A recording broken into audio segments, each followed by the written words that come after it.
After school, I had no idea what it was that I wanted to study.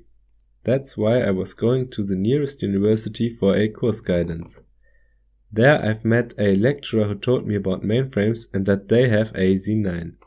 I always knew that huge companies don't process their data on regular PCs, but now I had the chance to learn something about those mysterious machines. I started studying computer science, and first I was tortured by mathematics.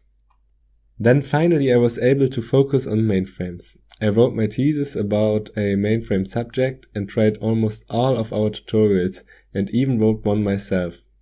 This was the time when I stumbled across the Master the Mainframe contest. I saw it first on posters that were given out at the university. I thought it's really bad mannered if we don't take part at IBM's contest because they gifted us a mainframe.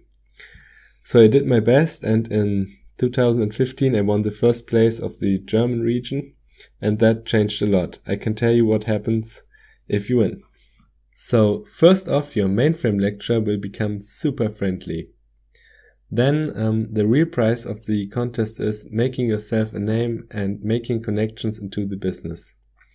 Sometimes you don't even have to write an application for a mainframe job, but if you have to, you will have something for your CV. Last but not least, you will win great prizes like a tablet. So here's one that might be a con. I don't feel like a mainframe expert yet because there's so much to learn. There are red books with more than 1,000 pages, so you will probably never stop learning about a mainframe. My participation at the Master the Mainframe contest helped me finding new opportunities.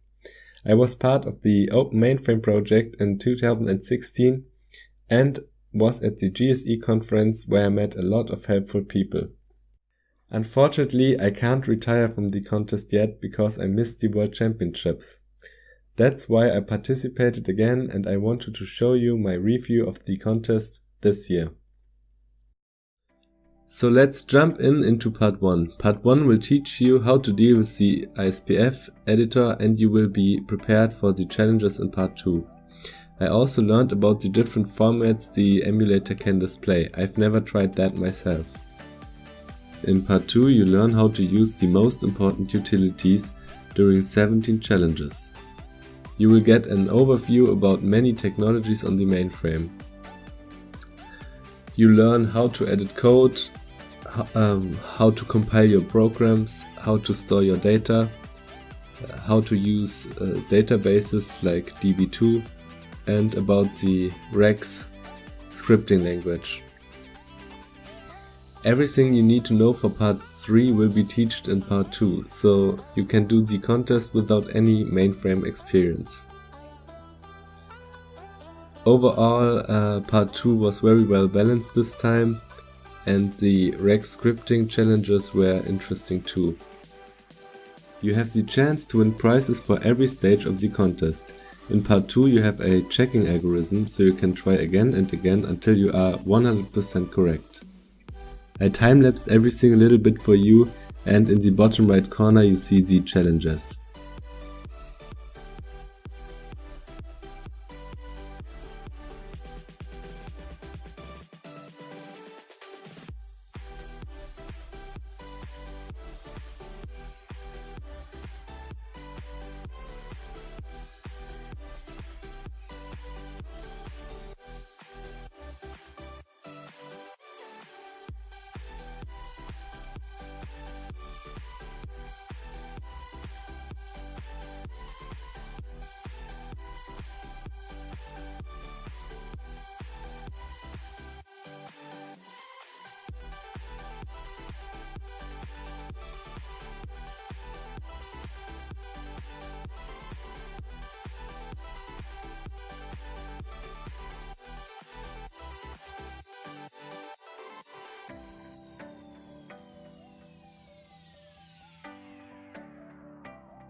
In part 3, things will get a little bit harder because you have to think a lot more before you submit your results. You don't have any checking algorithm, but when I've learned something about the Master the Mainframe contest, then that you should have trust in yourself, be confident in your decisions, and do it on your own. Don't help people who are in competition with you. Surprisingly, part 3 challenges took less time than part 2 until the final challenge. The final challenge is always good to show the judges that you are the right person to win. So I put all my efforts into this. Now, what is it worth if you done the contest? I will compare it with the university's Mainframe introductory course. The contest is more fun and gives you a broad overview about operating a mainframe. You will also gain knowledge, but it's more voluntarily whether you want to read about something or not. At the university, on the other hand, you have to hit the books more, with 833 lecture slides, and the training on the mainframe is requiring that to some extent. So let's say the course is a book, then the contest is a movie or video game about that book in comparison. Both are roughly equivalent. What I want to say is that the contest is a real training and almost like an academic course. Many professors see it that way too and will give you credits for your studies. I hope my videos are encouraging more students to learn about mainframes. So here are my times for these 3 parts. Maybe the Master the Mainframe team can tell me how long their test run took. I have to admit though that I thought a lot about part 3 when the clock wasn't running, and that I probably spent some days on the final challenge. The final challenge was to create SQL statements that are collecting business insights from 2 database tables. One table had the client informations about credit card users and the other one were the transactions of those users. First off, I explored the tables and tried to find relations between the columns. For business reports, the churn rate is always a very important factor. This time I wanted to try something new I'm not very familiar with, the rational developer for these systems. I found out that Spoofy is pretty slow on the contest system, that's why I built my own little SQL testing framework. For this I used a small Java program that is reading in a text file that is containing my SQL statement. You can now easily edit the files in the rational developer and fire the SQL statements up in the Unix shell. I now execute the Java program in the Unix shell and you see the wonderful EBC big art and the output of the SQL statement. It takes some time, but it's still a lot faster than the Spoofy. So let's try another statement. I have a whole set of statements collected in the notepad, so let's just copy that in and see what it does. So this is how I develop my SQL statements, and now I want to show you my final analysis report for the business insights.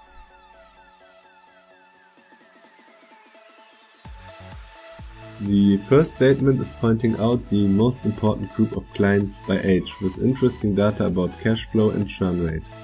A high churn rate of young clients is not a good sign.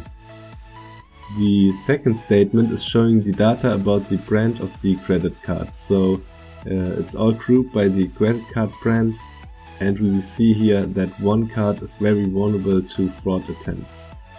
In the third statement I tried to mimic some annual reports, so all the interesting data is grouped by the month, so January, February and so on. This is very important for businesses who are showing quarterly numbers, so I thought it might be interesting too. In the fourth statement I'm showing that it's also important to take care about your business partners, like the stores that are accepting the payment method, and it's very interesting which store is having the highest totals and the most fraud attempts, so maybe we can help them with their business too. I also have a fifth statement, and it's all about the churn rate again. Now here I'm executing my SQL statements in Spoofy. I'm pretty sure the judges will do the same, and that's why I want to make sure that it's executing the right way.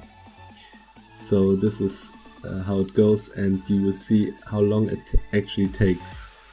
The whole contest system is pretty slow, so they should definitely give them more resources for upcoming contests.